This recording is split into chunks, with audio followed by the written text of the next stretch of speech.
तो मिथुन राशि वालों, आप सभी का स्वागत है मिथुन राशि भिंड यूट्यूब चैनल में। बंधुओं, यह वर्ष अब समाप्त होने वाला है। बहुत ही कम दिन रह गए हैं, नया वर्ष प्रारंभ होने वाला है। लेकिन इस वर्ष के अंतिम कुछ दिनों में आपके जीवन में होगी कुछ बड़ी ही विचित्र घटनाएं, और इन घटनाओं के आधार पर आपका अगला पूरा वर्ष निर्भर होगा। जी हाँ बंधुओं, आपने यदि इन घटनाओं के असली कारण को जान लिया और इन कारणों के आधार पर अपने जीवन में कुछ जरूरी बदलाव किए, कुछ जरूरी कार्य किए, तो निश्चित तौर पर आने वाला 2025 आपके जीवन का सबसे शानदार वर्ष होने वाला है।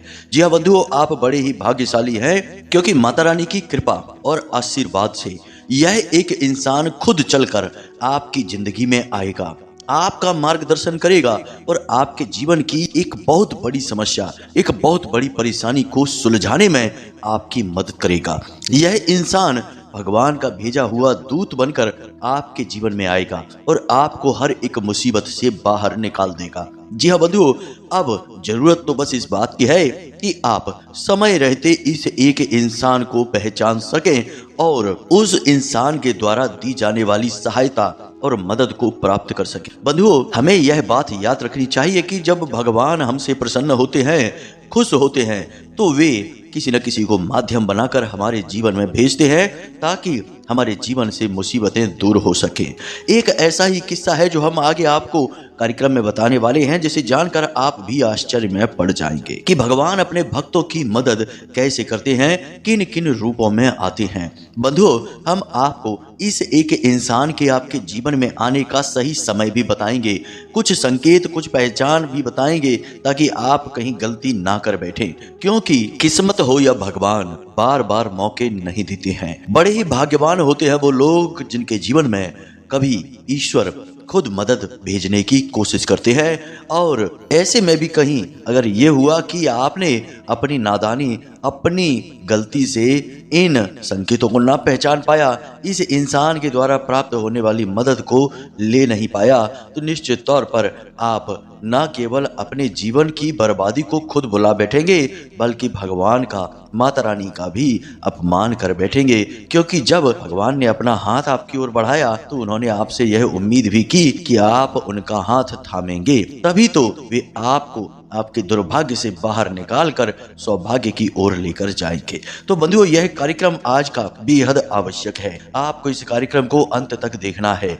हम आपके जीवन के लिए सबसे महत्वपूर्ण, सर्वाधिक ज्ञानवर्धक कार्यक्रम लेकर आए हैं। जी हाँ बंधुओं, तो चलिए बिना समय गवाए आज के इस विशेष कार्यक्रम की शुरुआत करते हैं। कमेंट बॉक्स में पूरे भक्ति भाव से माता रानी को याद करते हुए लिख डालिए, जय माँ भद्रकाली कृपा करो। माता रानी निश्चित तौर पर आपके ऊपर कृपा करेंगी, हमें पूर्ण विश्वास है। इसी के साथ साथ माता रानी के दिव्य परिवार के सदस्य बन जाइए, इस चैनल कार्यक्रम को सब्सक्राइब भी कर लीजिए। तो चलिए बंधुओं, इस कार्यक्रम की शुरुआत करते हैं। तो बंधुओं, कार्यक्रम की शुरुआत एक बड़े ही मजेदार भक्त कथा से करते हैं। भक्त सूरदास भगवान श्री कृष्ण के अनन्य भक्त थे, हमेशा उनकी गुण लीलाओं को ही गान करते रहते थे और उनकी भक्ति में लीन रहते थे। लेकिन भगवान के दर्शन उन्हें हो नहीं पा रहे थे, क्योंकि वे सूरदास थे, आंखें देख नहीं सकती थी, मन महसूस तो करता था, लेकिन महसूस करने से क्या होता है। एक भक्त की तो तमन्ना होती है कि उसके भगवान उसके सामने आए, उसे दर्शन दें, उसे छुएं और वह भगवान के स्पर्श को महसूस कर सके। तो एक बार उनके जीवन में भी वह समय आ ही गया कि जब स्वयं भगवान ने हाथ बढ़ाकर उन्हें पकड़ा, उन्हें छुआ, स्पर्श किया। बात कुछ ऐसी थी कि सूरदास जी कुएं के घाट पर बैठकर स्नान कर रहे थे। स्नान करते करते दुर्घटनावश उनका पैर फिसल गया और वे कुएं में गिरने लगे। जब वे कुएं में गिरने लगे तो भगवान श्री कृष्ण स्वयं वहां प्रकट हुए। किसी को तो न दिखाई दिए, परंतु भगवान ने अपना कार्य कर लिया और सूरदास जी का एक हाथ थाम लिया, उन्हें गिरने से बचा लिया। जैसे ही भक्त का भगवान से स्पर्श हुआ, भक्त तुरंत यह जान गया कि ये स्वयं परम ब्रह्म भगवान श्री कृष्ण हैं। तो उन्हें जब यह एहसास हुआ तो उन्होंने जोर से भगवान के हाथ को अपने दोनों हाथों से पकड़ लिया। भगवान ने उन्हें कुएं से तो बाहर निकाल दिया, लेकिन अपना हाथ छुड़ाकर जाने लगे। जब हाथ छुड़ाकर जाने लगे तो क्या भक्त यह चाहेगा कि भगवान कभी उससे दूर जाएं? उनके दर्शन के लिए, उनके स्पर्श और उनके अनुभव के लिए जिसने जीवन भर तप किया हो, आज वह अनुभव उसके सामने हो तो क्या वह उसे जाने देगा? मिलेगा। ऐसा ही सूरदास का हाल था। वे भगवान का हाथ छोड़ने को ही तैयार नहीं थे। भगवान जबरदस्ती करने लगे। तब सूरदास ने बड़े ही भोले भाव के साथ यह दोहा बोला, जरा ध्यान से सुनिए। कर छुटकाए जात हो, निबल जाने कर मोही, हृदय सो जब जाऊंगे, मर्द बदींगो तो। इस दोहे का मतलब यह है, क्योंकि यह ब्रज भाषा में है तो शायद स्पष्ट तौर पर ना समझ आया हो, तो इस दोहे का मतलब यह है कि हे श्याम सुंदर, हे मदन मोहन, मुझे निर्बल जानकर अपनी बाहें छुड़ाकर जा रहे हो। अगर हिम्मत है तो मेरे हृदय से निकल कर दिखाओ तो तुम्हें मर्द मानूं।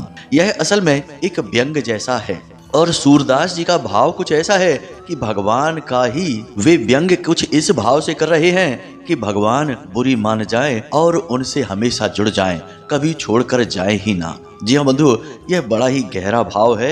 यदि इस भाव की चर्चा की जाए तो पूरा दिन इसमें जा सकता है, क्योंकि यह भक्त और भगवान के बीच की रस धारा है। जी हाँ बंधु, और जीवन का संपूर्ण सार ही भगवान की साधना, उपासना, तपस्या है। बाकी तो सब मोह है, बाकी तो सब स्थूल है, यहाँ का यहीं रह जाना है। यह हमने जो प्रसंग आपको सुनाया है बंधु, यह हमने मनोरंजन के भाव से आपको नहीं सुनाया है और इसे आप मनोरंजन के भाव से लेना भी नहीं, वरना यह ना केवल सूरदास का बल्कि स्वयं भगवान श्री कृष्ण का अपमान होगा। यह तो हमने आपको इसलिए सुनाया है ताकि आपके जीवन में होने वाली घटनाओं के विषय में आप अंदाजा लगा सके, उस भाव को महसूस कर सकें। आप जिस भी आराध्य की पूजा पाठ करते हैं, जिसकी साधना करते हैं, जिसे भी भजते हैं, कभी कभी ही सही, सप्ताह में, महीने में एक बार ही सही, जिसके मंदिर में जाते हैं, हमेशा याद रखना उसकी नजर आपके ऊपर रहती ही रहती है।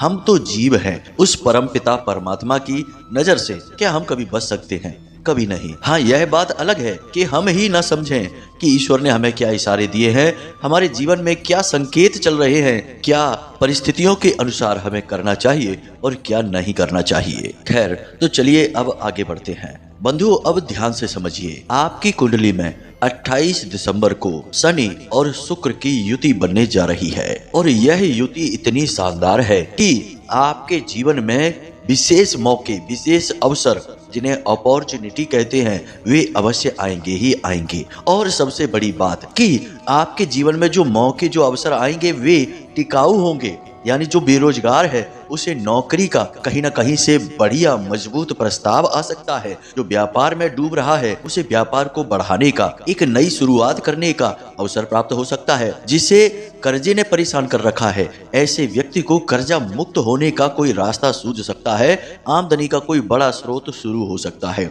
इसी के साथ साथ बंधुओं, जिनके रिश्ते नातों में उथल पुथल मची हुई है, खींचतान मची हुई है, एक दूसरे की सुन नहीं रहे, समझ नहीं रहे, ऐसे लोगों के बीच अचानक से सौहार्द, प्रेम का माहौल उत्पन्न हो जाएगा। जी हाँ बंधुओं, लेकिन इतने से भी बात नहीं बनेगी।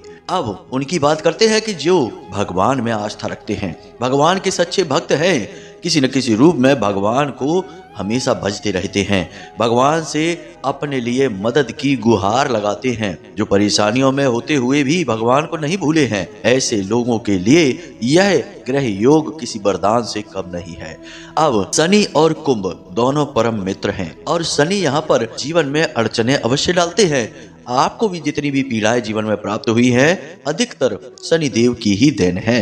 लेकिन इनके पीछे शनिदेव एक शिक्षक की भांति आपको बहुत कुछ सिखाना चाहते हैं, यह बात अलग है, परंतु आप पीड़ा में तो है, यह बात निश्चित है।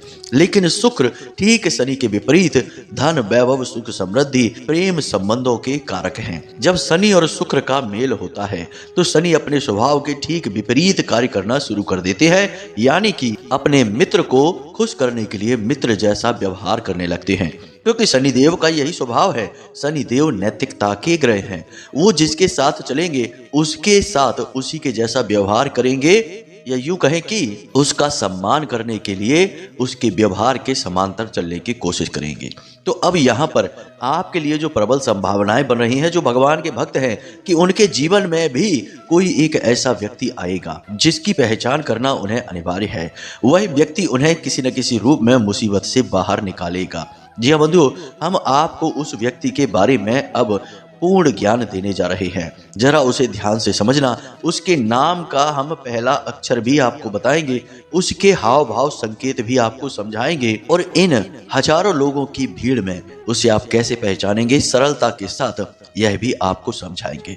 लेकिन बंधुओं, यहाँ पर कुछ जरूरी बातें हैं जिन्हें आपको जानना अति अनिवार्य है। अब जब आपका जीवन, आपका समय बदलने जा रहा है, तो यहाँ पर आपके ऊपर भी इसका दायित्व है, जिम्मेदारी है कि आप कोई भूल ना कर बैठें, कोई गलती ना कर बैठें, कोई ऐसा कार्य ना करें जो आपके जीवन में नकारात्मकता को भर दे। अगर आपने गलतियां करना बंद नहीं किया और ऐसे कार्य करते रहे, तो चाहे कितने ही सकारात्मक रहिए, चाहे कितनी ही पूजा पाठ करते रहिए, आपके जीवन में अच्छा समय कब आएगा और कब चला जाएगा, आपको इसका पता भी नहीं चलेगा। जी हाँ बंधुओं, तो यहाँ पर हम आपको 3 ऐसे महत्वपूर्ण कार्य या आपके द्वारा की जाने वाली गलतियां हैं जिन्हें हम बताने जा रहे हैं। आप इन गलतियों को लगातार कई बार पहले भी दोहरा चुके हैं, जिसकी वजह से भी ग्रहों की पीड़ाओं का सामना आपने किया है। जी हाँ बंधुओं, पहला कार्य या यूं कहें कि आपने जाने अनजाने में की है यह गलती। आपके दरवाजे से कोई भी भिखारी किसी भी हालत में वापस नहीं लौटना चाहिए। हमेशा के लिए यह नियम आपको बना लेना चाहिए। आपके दरवाजे पर जब कोई आता है भीख मांगने के लिए, तो कई बार ऐसा भी होता है कि दिव्य शक्तियां भी चुनती हैं अपने भक्त को और उसकी परीक्षा लेने की कोशिश करती हैं। तो अब हो सकता है कि कोई दिव्य शक्ति ही स्वयं आई हो, किसी का रूप धारण करके, या फिर किसी के शरीर में दिव्य शक्ति आंशिक रूप में प्रवेश करके आपके दरवाजे पर आई हो। अब यहाँ पर आपने कर दी नादानी और उसे अपने दरवाजे से दुत्कार कर भगा दिया। आपको यह लगा कि दिन भर भिखारी आते रहते हैं, एक और भिखारी आ गया, ये तो भीख मांग मांग कर हमें बर्बाद कर देंगे। लेकिन क्या कभी ऐसा होता है कि संसार में कोई भीख देने से बर्बाद हुआ हो? जी नहीं। लोग जुआ, शराब और उल्टे सीधे कर्म कुकर्म करके बर्बाद होते हैं। भलाई का, अच्छाई का, नेकी का कार्य करके भला कब कौन बर्बाद हुआ है? लेकिन देखो तो अजीब विडंबना समाज की कि हम लोगों ने कैसी विचारधारा फैला रखी है कि अच्छे कार्य करने से बर्बाद हो जाते हैं। तो भिखारी को भीख देने से पहले 100 बार सोचते हैं लोग, और ये भूल जाते हैं कि वे स्वयं भी तो भिखारी हैं। भगवान के दरबार में जाएंगे तो हाथ पसारेंगे, भगवान से भीख ही तो मांगेंगे। लेकिन जब आपके दरवाजे पर कोई आया तो आपने सोच लिया कि दिन भर भिखारी आते रहते हैं और हमसे भीख मांग मांग के ऐसे तो हमें बर्बाद कर देंगे, तो भगा दो। ऐसी भूल मत करना। हम आपकी व्यक्तिगत बात नहीं कर रहे हैं। बहुत सारे लोग इस तरीके की विचारधारा से, ये यूं कहें कि बीमार मानसिकता से दूषित हैं, ग्रसित हैं। तो आपके मन में भी कहीं इस तरीके के विचार ना आ जाए, क्योंकि आपके ऊपर कहीं सुनी बातों का प्रभाव जल्दी होने लगता है।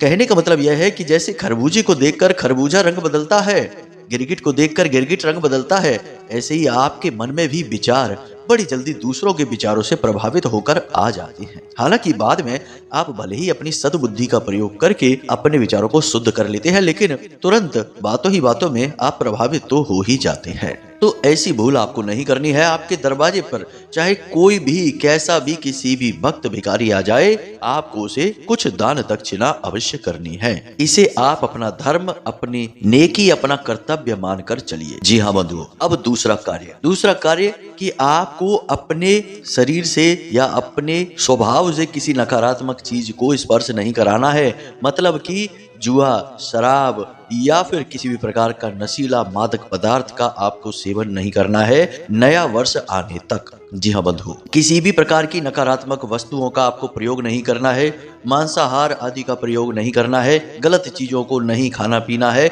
गलत लोगों में नहीं उठना बैठना है। जी हाँ बंधु, आपको बिल्कुल अपना आहार शुद्ध रखना है, वातावरण शुद्ध रखना है, गलत बातें ना तो सुननी है और ना ही करनी है। बातों का प्रभाव मन मस्तिष्क पर बहुत गहरा होता है। किसी ने आपके बगल में बैठकर आपसे इधर उधर की बातें, इसकी उसकी चुगली, गलत नकारात्मक बातें, किसी की बुराई कर ली, आपके मन में यदि वे बातें 1 घंटे 2 घंटे भी ठहर गई तो उन्होंने आपके मन के वातावरण को पूरे दिन के लिए दूषित कर दिया, और इससे नकारात्मकता आपको परेशान करेगी, क्योंकि वह आपके मन मस्तिष्क में भर गई है। अब वहीं से उत्सर्जित होगी तो आपका मन मलिन होगा। तो आपको ऐसे वातावरण से दूर रहना है, ऐसे लोगों से भी दूर रहना है, इसी में आपकी भलाई होगी। तीसरा कार्य, यह भी आप अक्सर करते हैं बंधु, और यह गलती आपकी अक्सर देखी जाती है। आलस करना। जी हाँ बंधुओं, आप अपने कार्यों को करने में कभी कभी टाल मटोल करने लगते हैं, काम को आगे बढ़ाते रहते हैं, टालते रहते हैं, समय पर नहीं करते हैं। खास तौर से सोने और जगने की आपकी क्रियाएं लगभग अव्यवस्थित सी ही रहती हैं, हमेशा ही रहती हैं। सूर्योदय होने से पहले जागना चाहिए, रात्रि में समय से सोना चाहिए। अब यदि कभी कभार ऐसा हो जाता है कि कोई विशेष कार्य पड़ गया और रात्रि में अधिक समय तक जागना पड़ा, तो आप सुबह देर तक सो भी सकते हैं, लेकिन यह तो कभी कभार की स्थिति है। लेकिन यदि प्रतिदिन ही ऐसा वातावरण है कि सूर्य देवता आ चुके हैं आसमान पर और आप अभी सो ही रहे हैं, तो यह तो बहुत ही खराब बात है। हमारी हिंदू सनातनी परंपरा में इसे पूर्ण रूप से निषेध माना गया है। यह सूर्य देवता का अपमान है। और बात यहाँ पर हम कर रहे हैं शनिदेव से जुड़ी हुई। तो शनिदेव को अनुशासन अति प्रिय है। शनिदेव यह कहते हैं कि आपके लिए आपका कार्य सर्वोपरि है। आपको अपना कार्य समय पर करना चाहिए, समय पर अपने कार्य को निपटाना चाहिए। समय गुजर रहा है और आप यूं ही उसे टाल रहे हैं, अनुशासनहीनता दिखा रहे हैं, तो शनिदेव आपको कभी माफ नहीं करेंगे।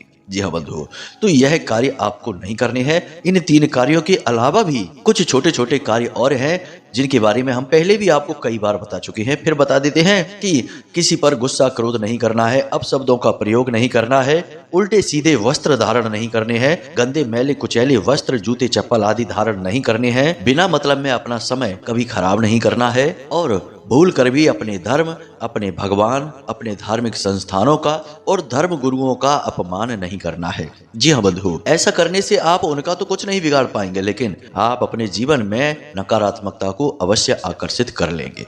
जो जैसा करेगा उसे वैसा फल मिलेगा। हम और आप किसी के ठेकेदारी नहीं कर रहे हैं, किसी की जिम्मेदारी नहीं ले सकते हैं कि कौन अच्छा है कौन बुरा है। तो हम इन सब बातों में ना ही पड़े तो ज्यादा बेहतर रहेगा। बेहतर यह है कि हम अपने जीवन को देखें, उसी से हमारा गुजारा होगा। जी हाँ बंधुओं, तो ये हमने कार्य आपको बता दिए हैं। इन कार्यों को आपको नहीं करना है।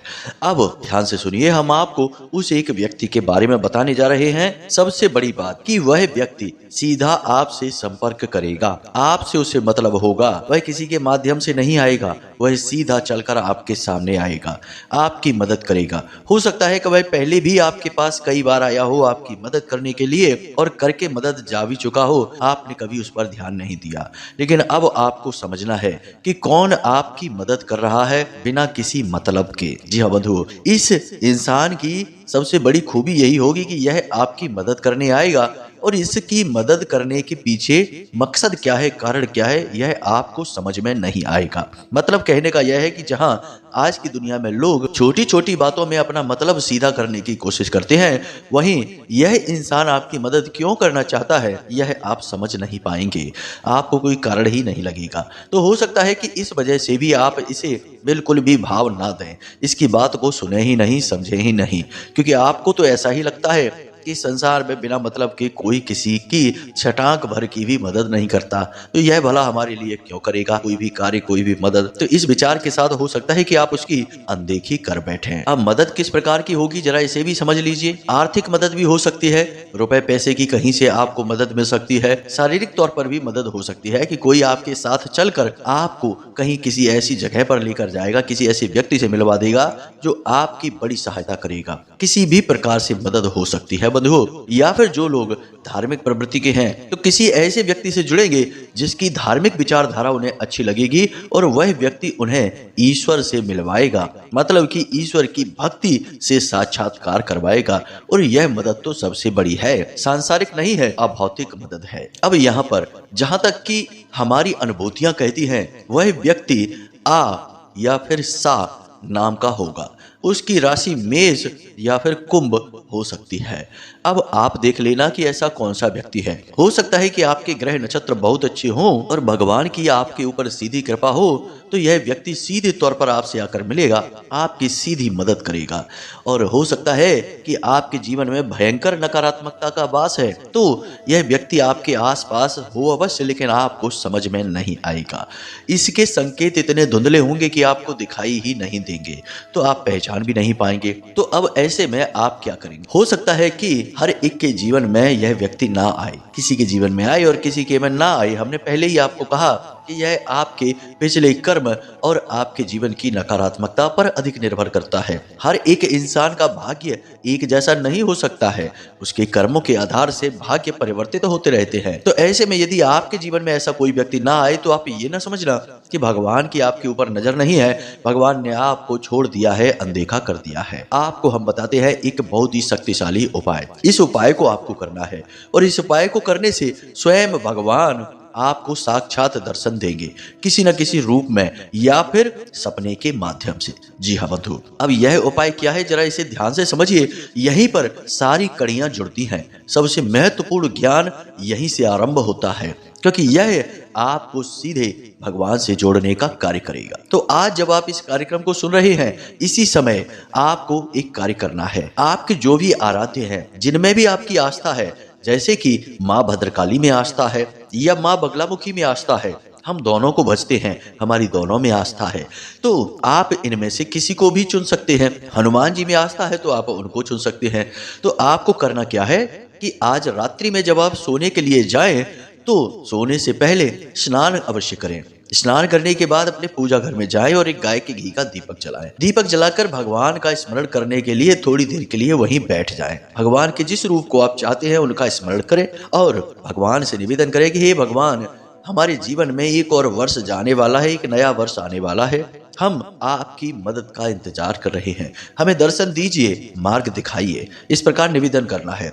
फिर आपको सीधे अपने बिस्तर पर आना है, अपनी छाती पर दोनों हाथ रखना है, सीधे लेटना है और फिर से इसी प्रार्थना को दोहराना है कि हे भगवान, अगर आप महामाई माँ भद्रकाली को भजते हैं, उनके भक्त हैं, तो आप बोलें कि हे महामाई, हम आपके अबोध बालक हैं, हम इस संसार में भ्रमित हो चुके हैं, हमें आपकी मदद की आवश्यकता है, हमें किसी न किसी रूप में मार्गदर्शन दीजिए, हम भटक चुके हैं। इस तरह से प्रार्थना करनी है और सो जाना है। ऐसी प्रार्थना आपको कम से कम 5 से 7 बार मन ही मन बोलनी है। यदि कोई आसपास ना हो तो धीमे शब्दों में बोल सकते हैं जिसमें आपको ही सुनाई दे। तो आपको यह प्रार्थना 5 से 7 बार करनी है और सो जाना है। चमत्कार हो जाएगा बंधुओं। देखने सुनने में यह कार्य बड़ा साधारण सा लगता है, लेकिन यह इतना साधारण है नहीं, क्योंकि जब आप निद्रा की अवस्था में जाते हैं तो आप असल में एक तरीके की समाधि में जाते हैं। जी हाँ बंधुओं, हमारे हिंदू धर्म में नींद को समाधि से ही जोड़ा गया है। तो आप जब ऐसी अवस्था में जाने से पहले भगवान से तार जोड़ते हैं, भगवान निश्चित तौर पर आपको कुछ न कुछ संकेत देते हैं,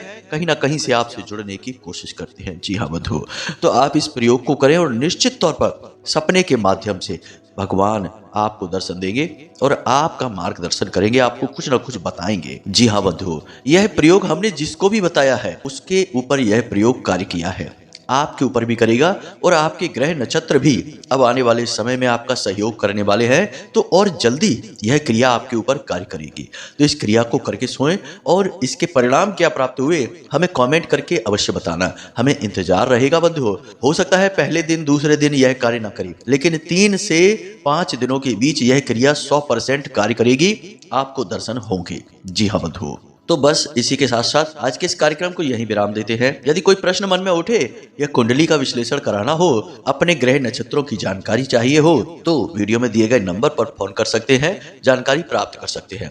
बंधुओं, हमारी अभी सेहत ठीक नहीं चल रही है, आप आवाज से भी समझ पा रहे होंगे। तो जैसे ही सेहत ठीक होती है तो हमने विचार किया है कि नया वर्ष प्रारंभ होने से पहले आपको महामाई माँ भद्रकाली के लाइव दर्शन मोबाइल के माध्यम से कराएंगे। तो आप तैयार रहना, माता रानी जैसे ही हमें थोड़ा सा संकेत देंगी, हम तुरंत इस क्रिया को करेंगे और आपको माता रानी के महामाई के बिल्कुल लाइव सामने से दर्शन होंगे।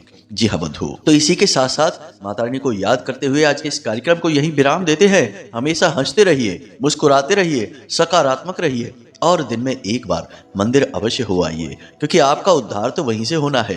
प्रेम से बोलिए जय माई की, जय माँ भद्रकाली। माता रानी आपका कल्याण करेंगी। धन्यवाद।